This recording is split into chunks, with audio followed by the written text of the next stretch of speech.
I don't know why it went to mute, but okay, can you guys hear me? Sorry about that. First day back on the job, what can I say?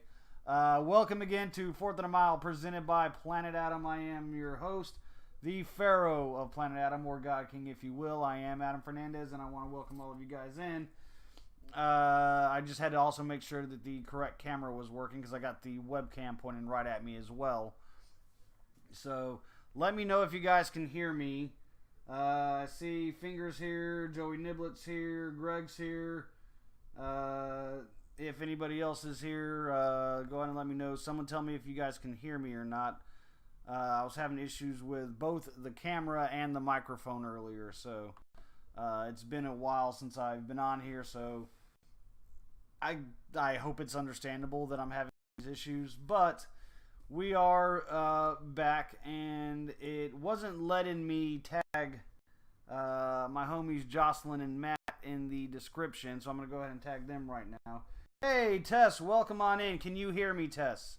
Let me know if you can hear me, because I'm having some issues. Being that this is the first time back in several months, I'm having issues, and it's still not letting me tag them right now even. Sup? Alright. So you can hear me? Just give me a yes or a no there so I know for a fact. Because I want to make sure that y'all can hear me. It's been a while, so I'm still trying to I'm trying to get back to being used to it. So yeah, definitely let me know if y'all can hear me. We're doing college football today. This is going to kind of be the new format. Okay, yes, you can hear me. Awesome. That's what matters. Okay. So we're doing a new style of format today where it's going to sort of be the same thing where I'm sitting here talking about sports in particular today, being that it's college football day.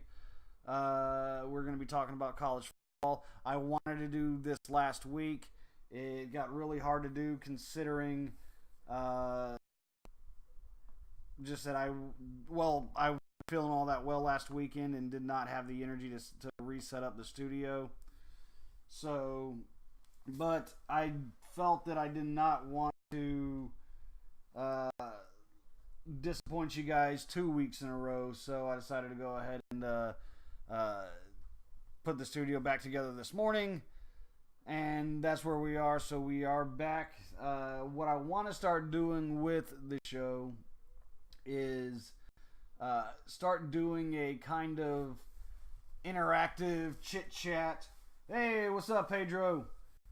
Doing a kind of interactive chit chat with you guys where we talk about college football or sports in general, but during the college football season will mainly be college football. I also am going to probably do one during the week to talk baseball, and that's probably going to be, well, put it this way, it's going to be whatever night the Cardinals aren't playing. So typically they when they have days off, their days off for Thursdays. So I don't want to say it's going to be every Thursday, but it'll tentatively be Thursdays for baseball. Saturday will be mainly dedicated to college football, but we're going to talk about all kinds of sports. If you guys have anything that y'all want to bring up and discuss, feel free. I want you guys to do that as well. We got some more people joining us. Margarita Reyes, I haven't seen you since high school, I think, right? So anyway, yeah, we're going to talk about what's going on in college football and all that. If I had gotten the show started when I wanted to and didn't have any camera issues, I'd have been able to give you all my predictions, because right now I'm watching one of the games that I was going to predict, and I was going to predict South Florida winning this one, but Georgia Tech just took the lead. That was horrible defense by South Florida there. If you guys are watching that game, it is on ESPN2. Yeah, feel free to tune in and along with me.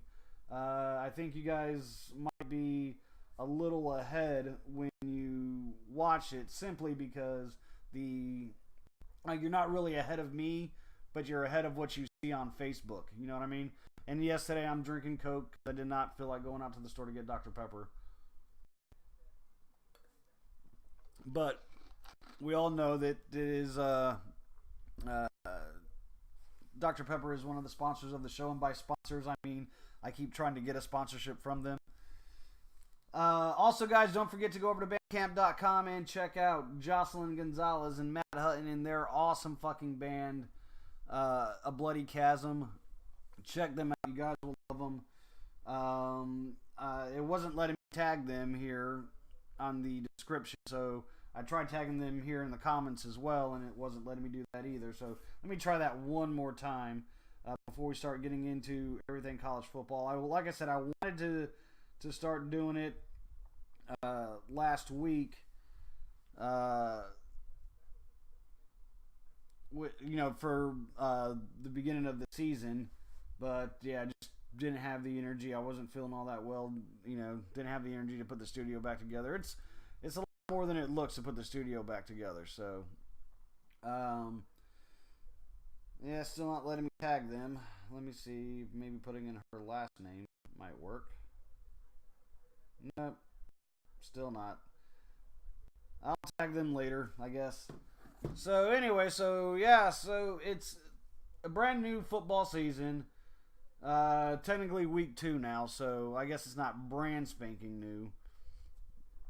And a lot of stuff has happened in the off season. I'm sure you guys have heard at least some of it, at least in passing on when watching the news or whatever.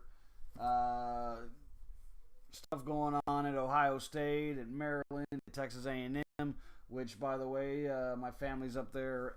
Well, I don't think they're up there in College Station quite yet, but they're going to be there tonight for the game. They're going to get there probably right around time for step-off, which is when the band takes off from their dorms and walks on over to the stadium, playing the music and all that. Really loud cannon. If you have a weak heart, such as I do, it's probably not the best time to stand that close to the cannon when it goes off. My little niece Charlie, she She's been to every home game for the past several years, and she still gets the crap scared out of her every time that cannon goes off. So definitely not a something to stand by if you're easily frightened or have a weak heart. Go Bucks. Okay, well, Tess is already talking about college football, and so let's get into what's going on with Ohio State. As some of you, like I said, probably already have heard, there is a issue with Ohio State. I guess that's the nicest way to put it. Where now Urban Meyer has been suspended for the first 3 games by the university, not by the NCAA. The NCAA kind of backed off on it and said, we'll let Ohio State handle this. Ohio State suspended him for the first 3 games of the year. And it's because he did not, officially he didn't report the issues going on with his wide receivers coach. I'm trying to remember. Is it Scott Smith was his name? I think it's Scott Smith. I was trying to look it up just to be sure, where he was being investigated for beating his wife back in both 2009 when they were both at the University of Florida together, and also in 2015 when they were already up at Ohio State. Urban Meyer fired Smith a few months back, and then it came out because of the wife of Scott Smith, who was relaying information to a reporter from Stadium, which is a internet sports station. You can only stream stuff on there. It's not like you can find it on TV. I watch Stadium simply because they play a lot of Conference USA games on there. So I'll watch FAU there, quite a bit. But outside of that, I really don't even care that much for Stadium because it's really not a lot of stuff on there. But they do have a reporter that reported this info to, or basically let the info out. Oh, there's a kick return for a touchdown. They just had another one. They've had 2 kick returns for touchdowns in this game, the Florida Bulls. So the offense hasn't even taken the field. And with 4:30 in the first quarter, South Florida is already up about 14-10. So that's pretty interesting. I think Georgia Tech needs to go back and take a look at their special teams, because this is 2 in a row that this has happened. 2 straight kickoffs that they've returned for touchdowns. So they're 0 for 2 in the game. Anyway, so back to Ohio State and back to Urban Meyer. So this reporter puts out a report saying that Urban Meyer knew about Scott Smith beating his wife and didn't report it to the proper authorities, which would be the higher ups at Ohio State University, and then to the higher ups in the NCAA. But that's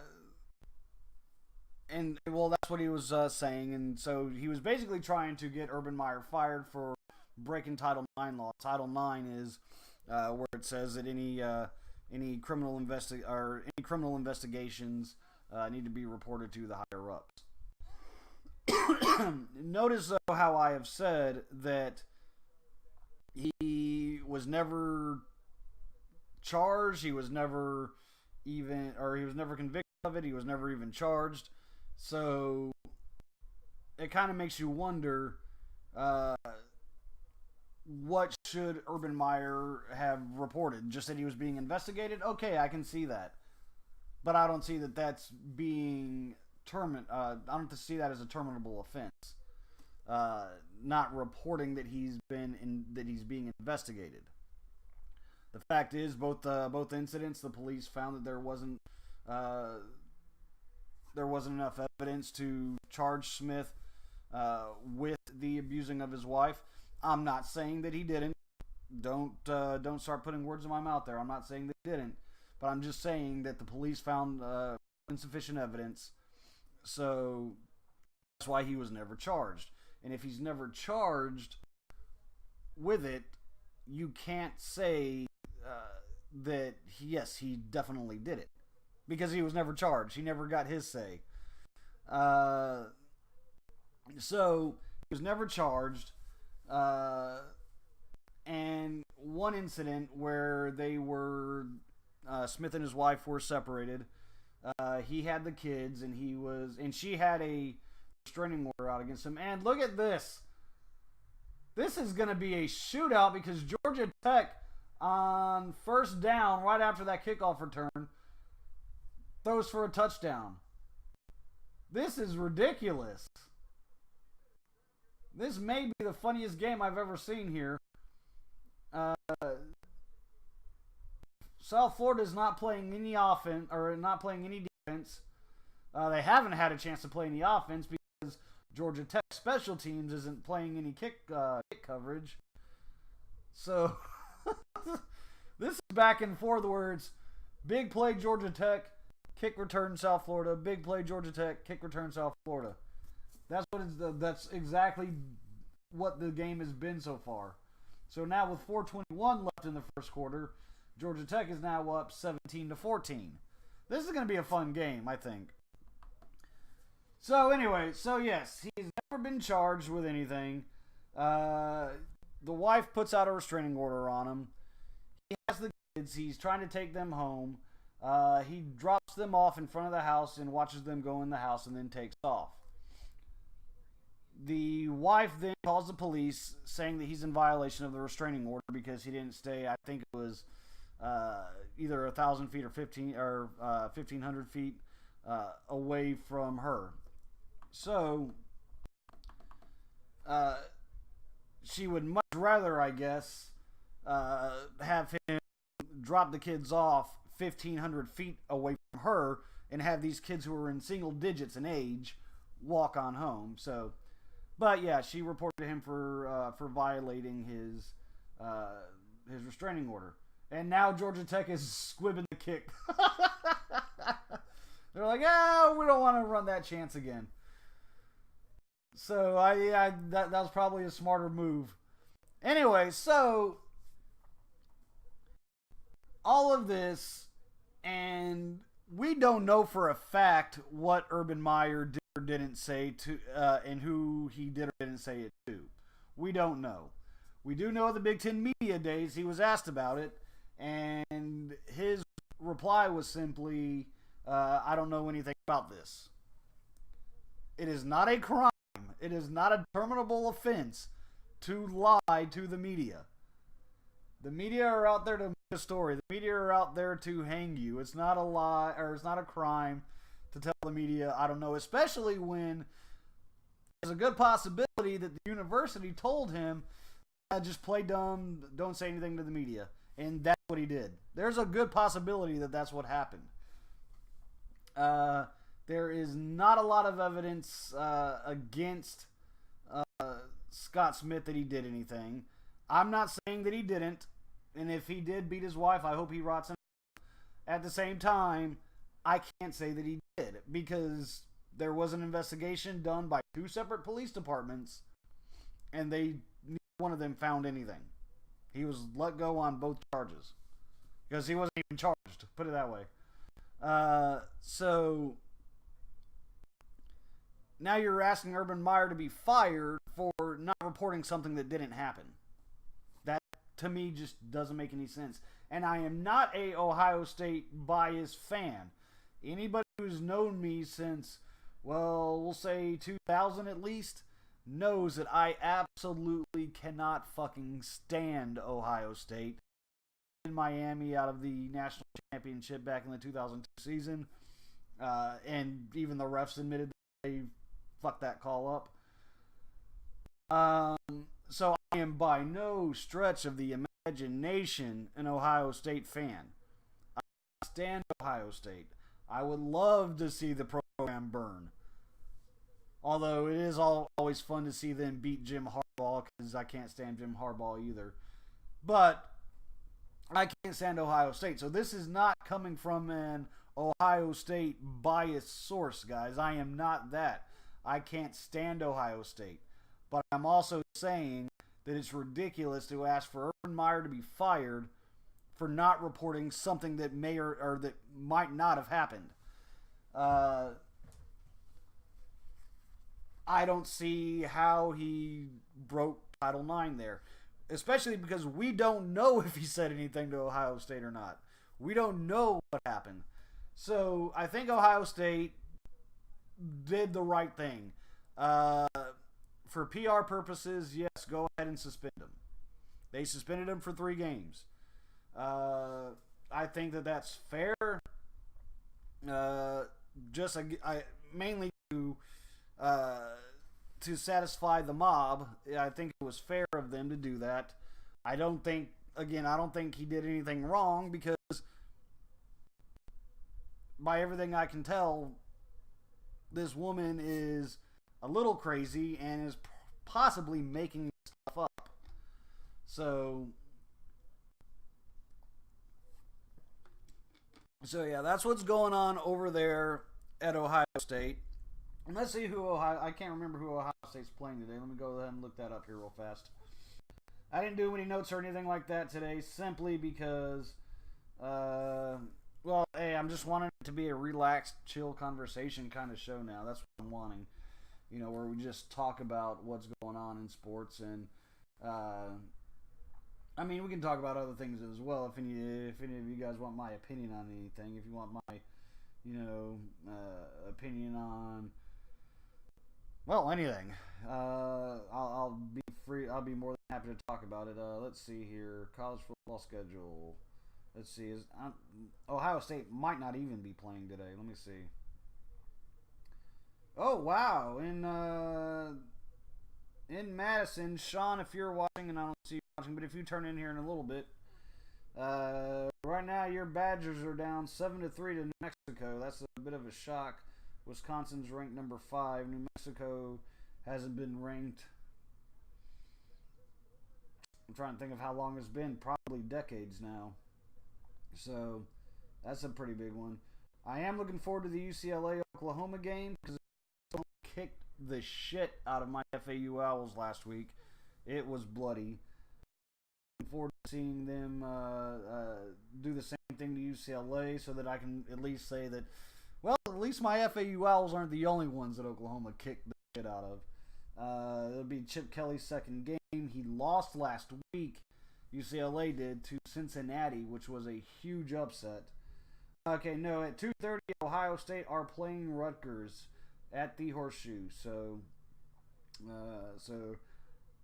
I would say I'm going to watch that game, but at 1 o'clock, FAU is playing on Facebook, of all things. I'm going to have to turn the show off before 1 o'clock so that I can watch FAU. And, you know what? I probably don't have to. I can probably watch it on my phone and still chit-chat with you guys. But then you guys won't be able to watch the game and watch the show at the same time, not unless you have a computer with you. You can either watch the show or the game on the computer or whatever. But yeah, so I'm going to keep popping this question up because I don't know how many, like, it says I have 1 viewer, but then it also tells me on the other side that I have like 9 or 10. But let me know if you guys want to watch that game with along with me, and then when it gets closer to 1 o'clock, we'll make that decision. So let's go ahead and go through predictions today. Last night I was actually shocked after the first quarter. SMU was playing TCU very tight. At the end of the first quarter, it was 14-12.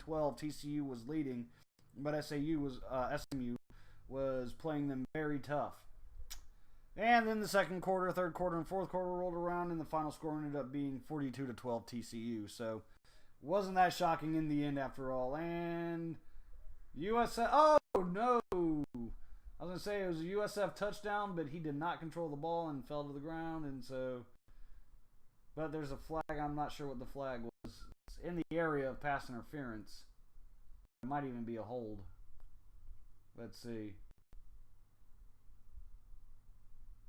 Pass interference on the offense. So that hurts USF. Looks like they're going to have to, because I think that was third down, so it looks like they're going to have to kick the field goal to tie up this game. So, yeah, that was an exciting game. Kansas State and Mississippi State, that one is going on right now as well. 2:39 left to go in the first, tied at 3. Michigan is doing pretty much exactly what I expected them to do to Western Michigan, 21-0 in the first with 52 seconds left. New Mexico, like I told y'all, with 9:25 left in the first, are up 7-3 against Wisconsin, and they have the ball at their own 6, but they do have the ball.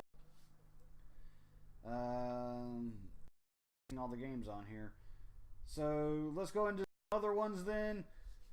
The game we were talking about earlier, Ohio State and Rutgers at the Horseshoe. Ohio State looked really good last week. Granted, they were playing a nobody. But Rutgers, even though Rutgers is in the Big Ten, Rutgers is still a nobody as well. I see that one probably going about 21 to 28 points in favor of Ohio State. Alabama is playing at home at 2:30 as well against one of my favorite teams, Arkansas State. I like these small schools, as I've let you know in the past. And no, that was 4th down, so Georgia Tech took over. Okay. So now it's 3rd down for Georgia Tech, and it's coming to the end of the first. So, but anyway, so Arkansas in that game, I think, if I remember right, something like a 35-point favorite, or Alabama is rather, I think a 35-point favorite. I think Arkansas State might surprise a lot of people. I don't think they're going to win this game. I don't think they stand a chance in hell of beating Alabama. But I think they're going to look a lot better than what a lot of people think they are. Arkansas State is one of those teams that's in a very small conference that's on the cusp of breaking out and making it into a big conference.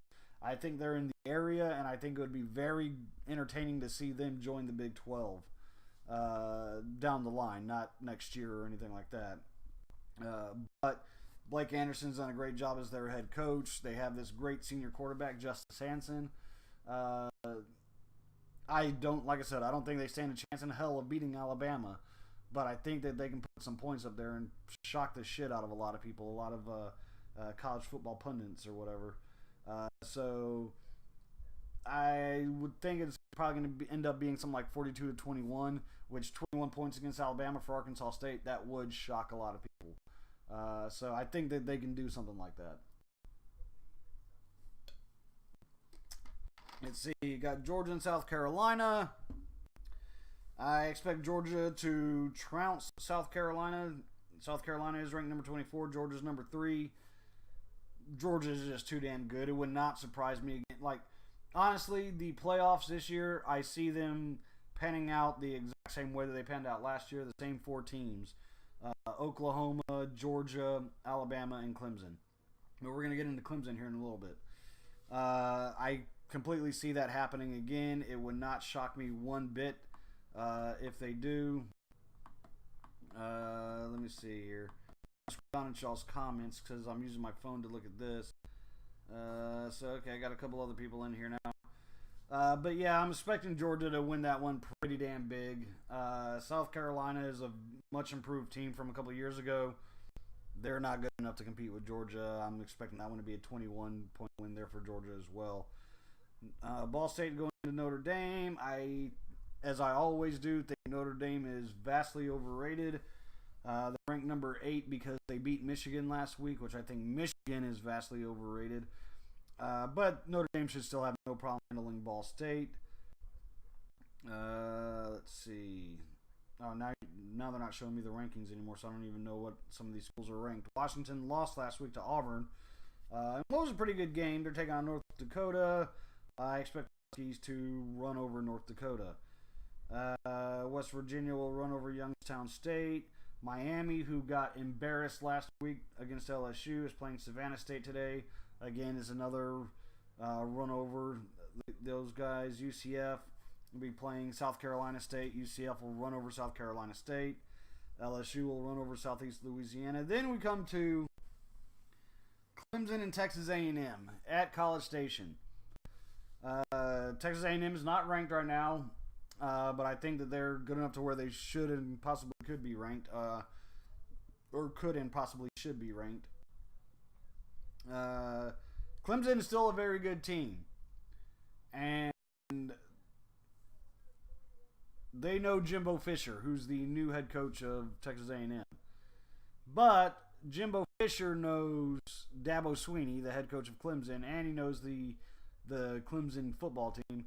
They've been playing against each other for the past 6 years when Jimbo Fisher was coaching Florida State. So they were conference rivals. But Clemson hasn't played Texas A&M. So yes, it'll be I think a lot of the same game plan, but a different array of talent.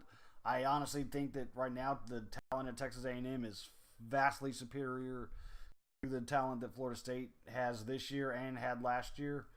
I think that Texas A&M can play them tough, and just for the sake of my inheritance, because everybody in my family is rooting for Texas A&M, I'm going to say I am picking that to be an upset. I think it's going to be really, really close, but I'm going to say Texas A&M.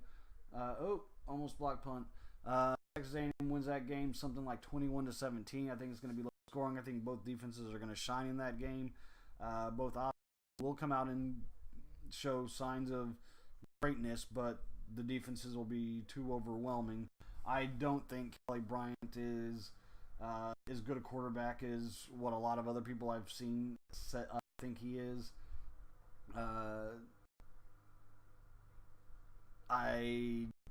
At the same time, I'm still not sold on Kellen Mond for A&M, but he's shown the ability to be a great quarterback, so he might very well end up being a really good quarterback. And if Kellen Mond doesn't look good in the first half, you can very well see Nick Starkel take over in the second half. Nick Starkel was pretty much their leader last year. So he can. I think he's probably only gotten better as well. So got a lot to see in that game, but I'm picking the upset. So quote me on that one, guys. If I get it wrong, I get it wrong. Penn State at Pittsburgh. I think that'll actually be an entertaining game as well. That one's at 7 o'clock tonight. And now the Georgia Tech defense isn't playing very well. They punted it away, but now we're looking like we're actually going to start seeing some real football getting played. Anyways, but I expect Penn State to win that one. I think it'll be a relatively close game, something like in the area of 28-17. But yeah, I'm picking Penn State. Then the big game in the Pac-10, number 17 USC against number 10 Stanford. That one's actually going to be a really good game. I cannot wait to that's probably not going to be the game that I'm going to watch live, but I can go back and watch it later. So I'll probably see the score before going back and watching it. But I think that's actually going to be a really good game. They're playing at Stanford. I expect Stanford to win. Bryce Love is a beast. USC, I think, is sort of rebuilding, I guess is a good way to put it. They're not completely rebuilding. They have a lot of talent there. They've had a lot of talent there. But they don't have Sam Darnold anymore. Sam Darnold, did he get drafted by the Jets? Is that where he went? I think the Jets. So I think Stanford is set to go, and with Bryce Love as the starting running back for Stanford. Poor tackling Yellow Jackets. Anyway, so yeah, I expect Stanford to win that one, because it's the Pac-12, which plays a lot like the Big 12, which is sort of defense optional. I expect it to be a high-scoring game, so I'm thinking something to the effect of 38-31 Stanford. Boise State and UConn. I would love to see UConn pull the upset here. Nothing against Boise State, but I just think it would be fun to see UConn actually win a game that they shouldn't win. Boise State, though, number 20 in the country. I see Boise State winning this one pretty big. Michigan State and Arizona State, that one might actually be a fun game. Arizona State actually looked really good last week in Herm Edwards' in his debut as a head coach out there. So maybe I was making fun of Herm Edwards too soon. But I guess we'll really see tonight because they're playing a bit of a monster in Michigan State. They are playing them at home in Arizona, but I'm expecting Michigan State to win that by at least 10. San Jose State, Washington State. That one I think is going to be Washington State easy. San Jose State has not. I'm not even sure San Jose State's ever been to a bowl game. I'll have to look that up. In Hawaii tonight in Hawaii, so it'll be like 3 p.m. there, but 11 p.m. here. I don't think it's a big of a time difference, but anyways, that will be a fun game. I like watching games with these small schools because they end up being really fun games.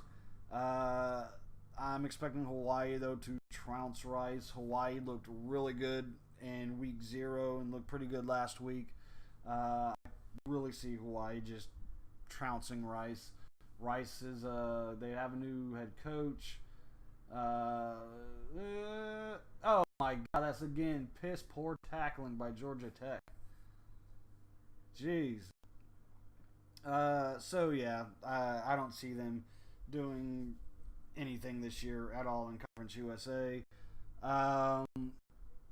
Let's see. See if my phone tells me anything different than what my computer's telling me. As far as people watching and comments and all that kind of stuff, because I don't see it as much on my computer as I do on. Oh, that's telling me I got more comments. Well, let me see. Come on. There we go. No, but it's all tests. Okay. Anyway, so to the game that I'm gonna be watching here in, let's see, what time is it? Just under an hour. FAU and Air Force. I think that one's actually going to be a better or a closer game than what I thought last week. Oh man, again, Georgia Tech. Where the fuck is your defense, man? Not only are you not stopping kick returns, but the one drive that you stopped them on 4th and goal. So that's not really showing that good of defense, especially when they didn't get the 4th down because of pass interference. I mean, it was offensive pass interference, but so it was 4th and goal at the 1. So Georgia Tech, your defense is not playing very well at all, and so now South Florida has just regained the lead, and it's about to be 21-17. I think this is going to be a fun game. I really do. And I'm going to watch it up until the FAU game starts. Again, guys, if you guys want to sit and watch the FAU game with me on Facebook, if you guys can. I don't know why they're doing it on Facebook. I hate when they do that with baseball. I've watched a few of the Cardinals games on Facebook, and not only are they the shittiest announcers you've ever seen, well, the color guys are not that bad. The color guys are what you expect color guys to be. They're former ball players.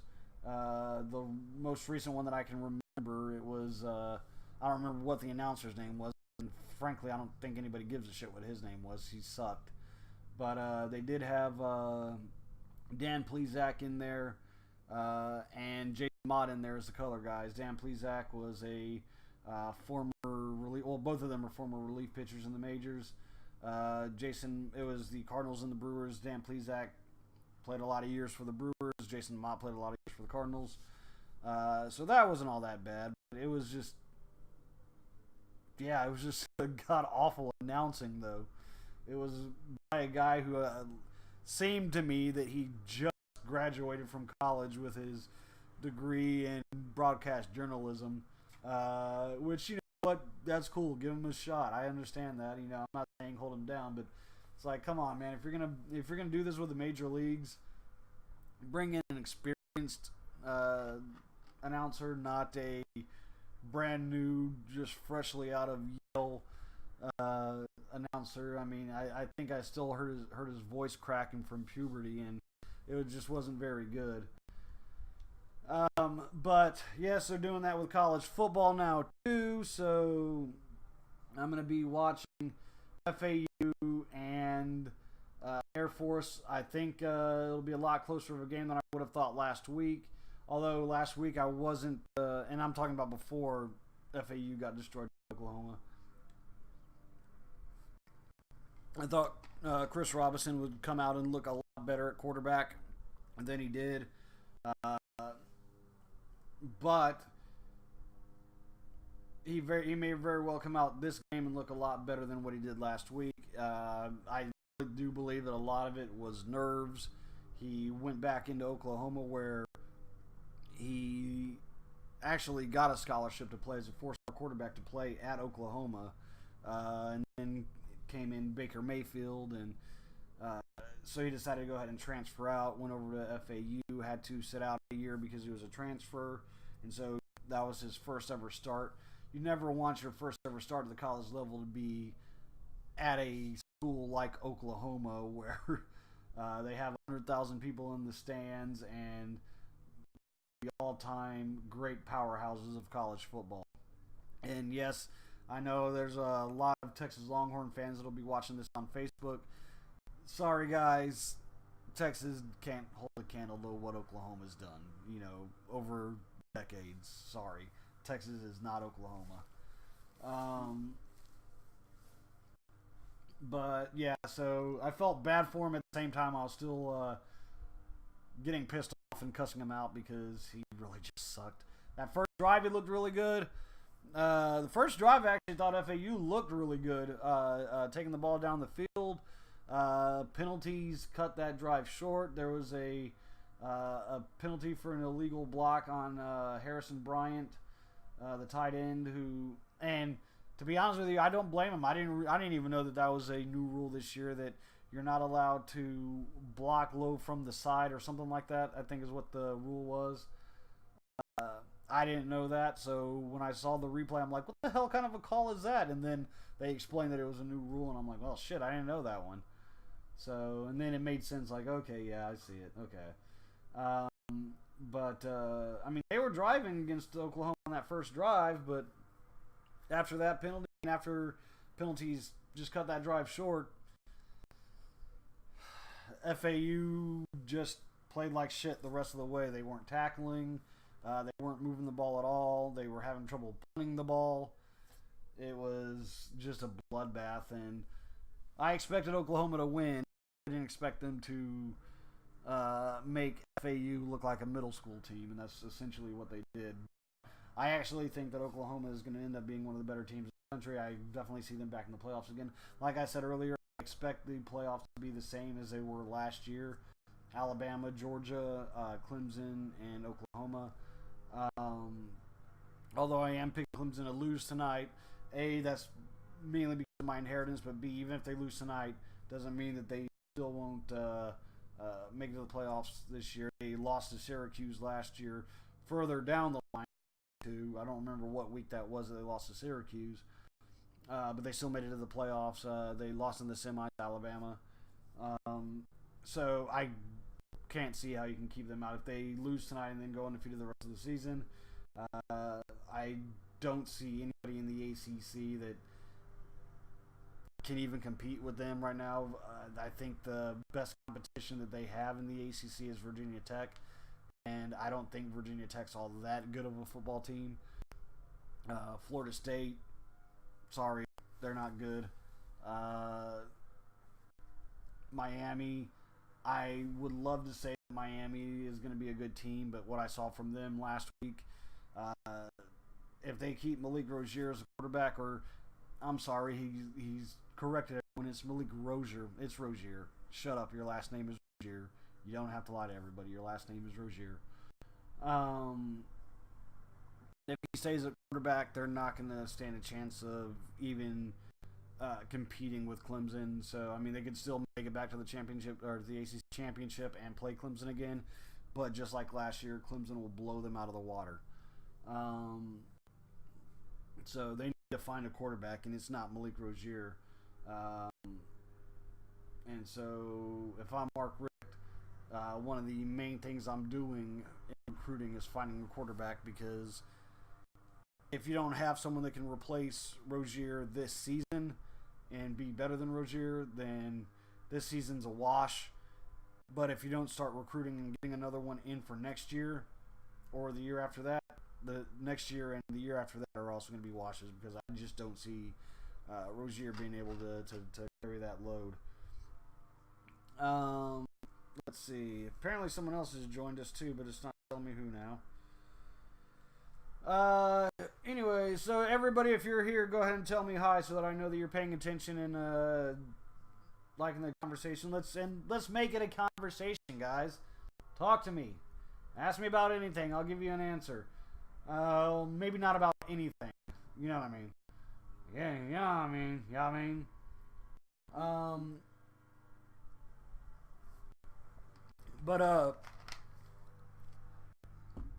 All right, where the hell was I? What's going on? So, but yeah, I that's what I think the playoffs are going to be, and I'm looking forward to seeing the FAU game. I'm hoping Chris Robinson looks better than he did last week. If not, then I say you got to give a majority of the snaps. If he doesn't look better from the start, you've got to give the majority of the snaps to DeAndre Johnson. The other kid, Rafe, what the hell's his last name? I can't remember what his last name is. He's a kid. He threw an interception last week. I don't think he's ready for to be the starter. So I would say this game, I think, will decide if Robinson's going to be the starter going forward or Johnson's going to be the starter going forward. I think that Lane Kiffin is a smart enough head coach. I know there's a lot of people that don't like the guy. And over the course of last year, as an FAU fan, I really actually started really liking him. If you guys follow him on Twitter, he's hilarious. And he's not done anything stupid since being there at FAU. He hasn't do any bars and said his name was Joey Freshwater, which is one of the stories of Lane Kiffin. But they are going to be playing against a offense that they're not used to. They played against a very similar offense last year in the first game of the season last year against Navy. These military academies tend to run the triple option. Even Army does as well. And so they do it very efficiently. They're very good at it. So that might be a bit of a challenge for the defense. But this defense is supposed to be is supposed to be the strength of the FAU team. Last year you could not tell it at all. They weren't tackling at all, and I was yelling at Aziz Al-Shire all week last week, or all game last week, and just it's like, dude, you're the leader of this defense. Get your boys together, and they just could not stop Oklahoma. And I wasn't expecting them to win that game. I was expecting them to at least look like a team that can compete, but I wasn't expecting 63-14. But I think this week they will look better. A lot of people are comparing them this year from last year, and I can see why you would make the correlation that the first few weeks last year they sucked. They started Driscoll against Buffalo. They lost to Buffalo, but they looked a lot more productive on offense. And then Driscoll was the starter for the rest of the year and never lost another game. But they lost in the first week to Navy, 42-19. I can see where you make that correlation. Here's the thing: I know that it's a different offensive and defensive coordinator. I get that. But how are the Longhorns doing? The Longhorns lost to Maryland last week, and we'll get into Maryland here in a little bit because of the issues that they have going on as well. But they lost last week to Maryland. The Longhorns did. Hold on. I'm watching the. Oh no, he's back up. Okay, I was watching the FAU quarterback. It looked like he took a bit of a hit there. Or not FAU, I'm sorry, USF quarterback. It looked like he took a bit of a hit there. Anyway, so they played Maryland last year in week 1 at home in Austin and got spanked by Maryland. Maryland, by the way, was not a good team at all last year. They went in there and found a way to just spank Texas. This year, Texas goes up there and plays them at FedEx Field in Washington, D.C., and the same thing happens. They essentially get spanked. The game was not nearly as close as the score. They had an hour and a half, I think, rain delay in the middle of the game. After the rain delay, Texas comes out and starts looking a lot more hot than what they did in the first half. They were getting their butts kicked in the first half. They come and make it at least look, pretty decent. But in the end, the quarterback situation in Texas is not a finished situation. I still think Buechele should be given a shot to start. I don't even know if he's still with Texas. He might have transferred out somewhere, and he's sitting out for the year as a transfer redshirt. But yeah, Texas did not look good last week. I don't expect Texas to win a lot this year. They were ranked 23 coming into last week. I don't know why. I don't know why they do this to Longhorns every year. They hype them up as, all right, this is the year they turn it around, and then they stink it up in the first week. It happened last year. It happened this year. It happened all the years of Charlie Strong. Tom Herman is not the saving grace for Texas. He's exactly what Kevin Sumlin was for Texas A&M, to the extent that he came from the University of Houston, just like Kevin Sumlin came from the University of Houston to go to Texas A&M. Tom Herman replaced Kevin Sumlin at University of Houston and went to Texas. It's just not. Coaches like those guys are good coaches. I'm not, criticizing them. They are good coaches, but they're good coaches for smaller programs, for smaller conferences, not for big-time college football like the Big 12, which Texas is in. Although the Big 12 is as close to being a minor conference as there is in the Power 5 conferences. It should just be a Power 4 because the Big 12 just sucks. They don't play any defense over there. But yeah, Texas ended up losing thanks to an interception at the end of the game. They did not look good at all, and anybody who tells you that, well, Texas kept it close, no, they really didn't. They really didn't. It was a close final score, but they got their butt kicked. And they got their butts kicked by Maryland, who, again, I really believe Maryland's going to end up in the very bottom of the Big Ten, like they did last year. They're not a good team. Hey, Linda, what's happening, homegirl? So yeah, if they lose to Maryland last week, and Maryland's not going to be a good team, sorry, the Longhorns are going to have another long season of playing at best 500 football. So they may make it to a bowl. My guess is that they're going to finish the season 5-7 and not make it to a bowl.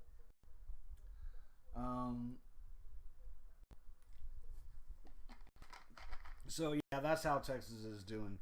So let's get into Maryland here real fast. I'm trying to. It's a lot of. Oh, all right. Georgia Tech is moving the football now.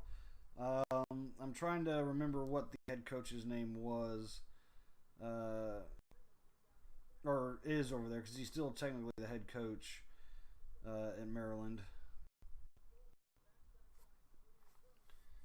Hasn't been fired yet. He's on administrative leave. Let's see. Okay, the head coach is DJ Durkin. So he has been, and right now Matt Canada is the interim head coach up there because DJ Durkin is on administrative leave. Because during training camp, and I'm trying to find the kid's name too.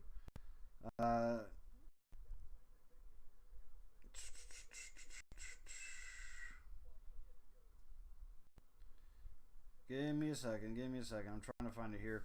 Anyway, one of his players died during summer camp.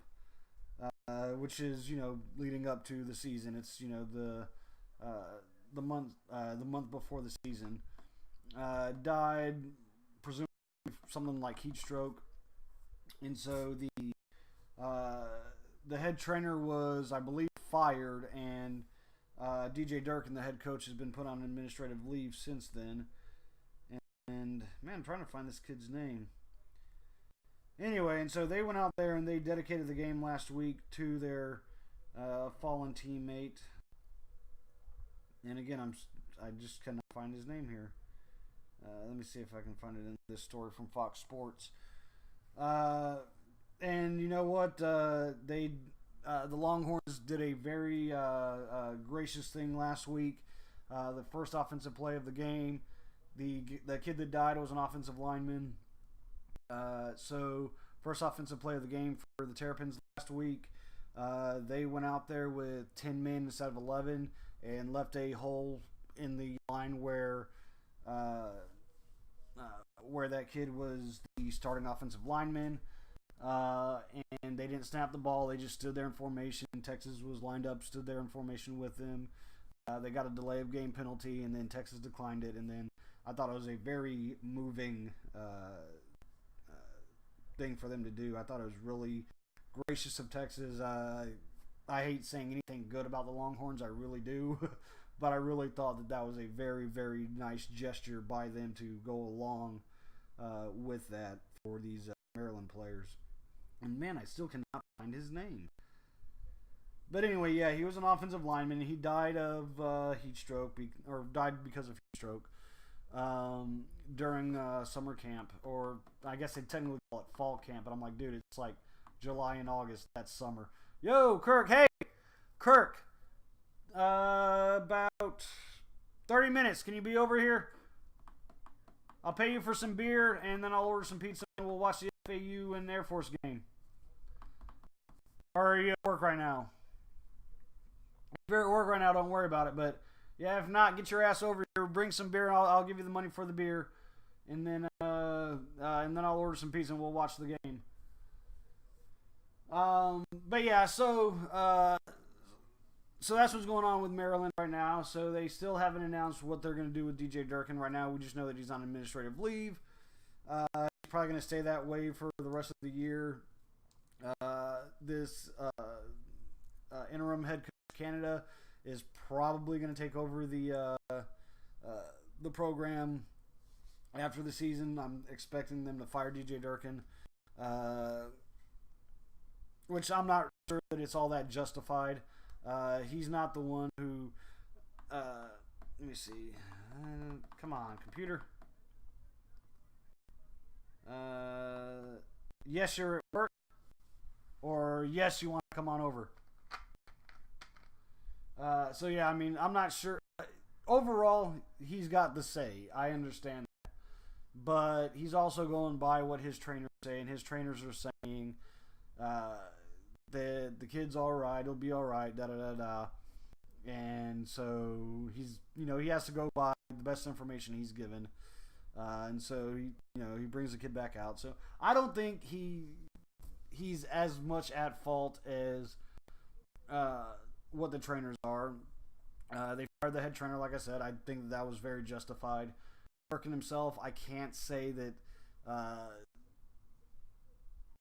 he's as much at fault. He's just going by the best information that he has. So at the same time, yes, he is the overall guy responsible. I think this may end up just ruining his career. If he gets fired for this, I don't see him being hired by anybody else to be a head coach for the fear of the same kind of thing happening. All right, cool. All right, yeah, I'm gonna probably turn the video off here in about 10-15 minutes, and then we'll get the game, or we'll watch the game. So anyway, yeah, that's what's going on over there. We already went over Urban Meyer at Ohio State. We also got the issue at Texas A&M right now where a kid, I can't remember what his name is either. Don't worry about it. He's kind of inconsequential, not to the story. He is the story. But overall in life, he's kind of inconsequential. And yes, he is a kid, I know, and I'm saying that about a kid, but fuck him. This kid decides that he wants to transfer to Arizona, where Kevin Sumlin, the former Texas A&M head coach, the guy that recruited him, is now the head coach. He wants to transfer over there, but he wants to play immediately. The rules in college football are when you transfer, you have to sit out the first year. You sit out the first year after you transfer, barring certain circumstances. For example, when Penn State a few years back, we're going through that whole debacle with Joe Paterno and God, what the hell is his name? The offensive coordinator that was raping little boys. Anyway, when they were going through all that, they took away scholarships, and so how do you not catch that?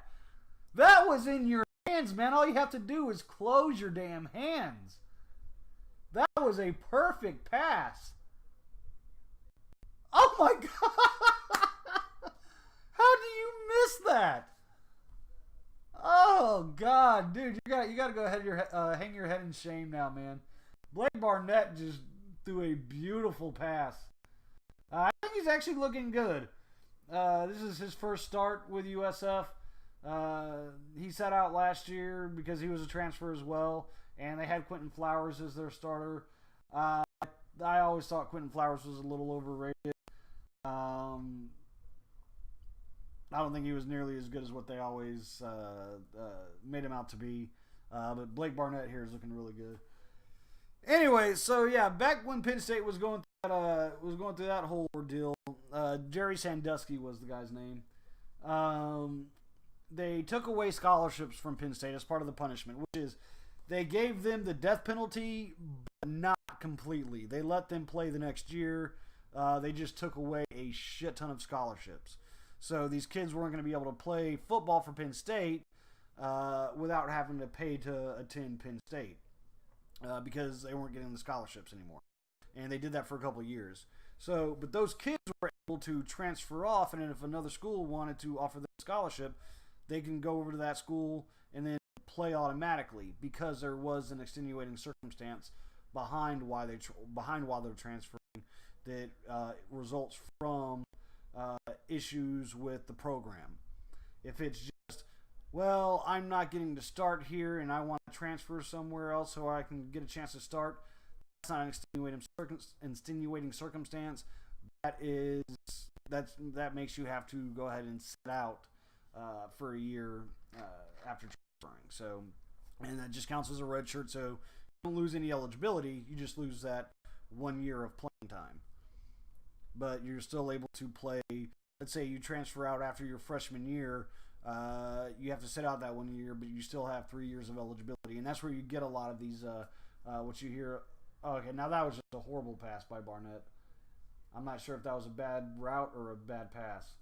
But anyways, that's where you get all these fifth-year seniors or guys that have been redshirted. A lot of them are guys who didn't transfer. Like if Jeff Driscoll had played or had stuck around and played for FAU this year instead of retiring from football to be what did he ended up being, like an engineer or something like that.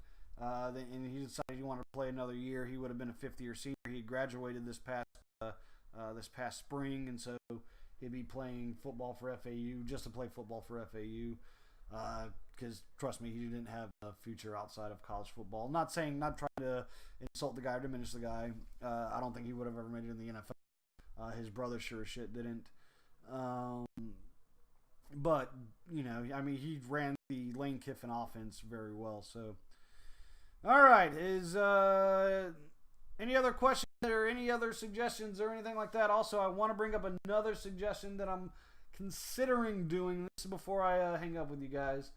Something I'm considering doing is doing and it won't be live stream. It would be a show that I would actually have to put together where it would be talking about history. And I don't mean history of sports. I mean actual history of the world. My trip to England this summer kind of made me think, man, that would actually be kind of good. And, you know, try to teach y'all or try to learn y'all a little something about history there, you know. In which I would start off probably in the Middle Ages, because that's my favorite era of history. Medieval Europe. It's awesome. I love learning about that stuff and watching and reading anything I can about it. And so what it would be like a 45 minute to an hour show where you probably wouldn't even see me much at all, if at all. Where you would hear me because I'd be talking to you guys about these different figures and events in history. So let me know if you guys would be interested in something like that. Not saying that you would actually watch it, but, you know, maybe think that would be a good idea, and maybe try to get your kids to watch it to learn something about history. Because as the saying goes, those who don't know history are doomed to repeat it. And with that, guys, I love you all. Thank you guys for coming back and joining again. I know it was kind of shocking for me to turn off the show when I did, but at the time I just had a lot of shit going on, and I just did not feel like putting in the effort every week to do it. But this, I'm just taking it like, I'll do it for fun. But starting next week, though, guys, I am going to start live streaming it on YouTube. I'm gonna try to figure out how to do that. So as soon as I figure out how to do it, I'm gonna start doing that. So it won't be on Facebook anymore. And so that's another thing, guys. Make sure you guys go over to YouTube and like the channel on YouTube. Okay. I'm gonna go ahead and post this video onto YouTube right now. I don't even know. I haven't even checked my YouTube channel in several months, so I don't know if I have any more or any less subscribers now. So, but yeah, I'll see you guys next Saturday. Love you all, guys, and as always, let me put this back up so I can shut it off on time. As always, guys, I love you all, and of course, besos.